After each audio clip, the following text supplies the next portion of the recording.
Let's talk about the equitable doctrine or Proprietary Estoppel. Proprietary Estoppel applies in three classes of cases.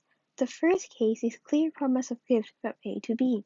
The second case is when A has led B in believing that B will acquire some interest in A's land. For the third case, it consists of two parts.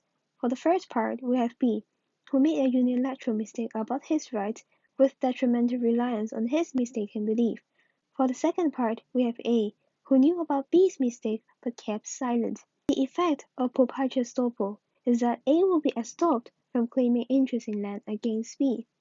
So how can we establish Proprietary Estoppel? There is a three-step approach. These are the relevant cases.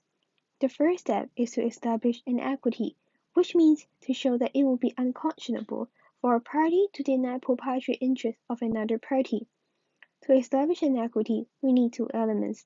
The first element is assurance, which means any words or conduct that would lead the claimant reasonably believe or expect that he or she will acquire rights over the land.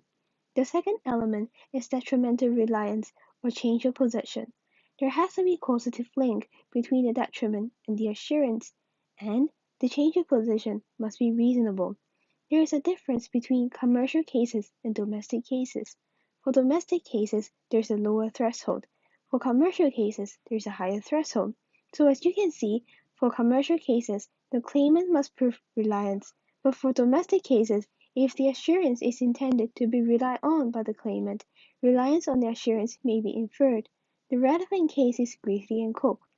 So for the second step, we have to show the extent of the equity. So this means to show the amount of the interest involved in the case. And for the final step, we have to let the court grant relief.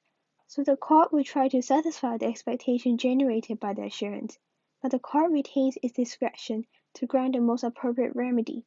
The aim is to be flexible. We can have a legal title, as in the case of Pascal and Turner, but we can also have a lien, as in the case of Dodsworth and Dodsworth. So this is all we have to know about Proprietary Estoppel. Thanks for watching.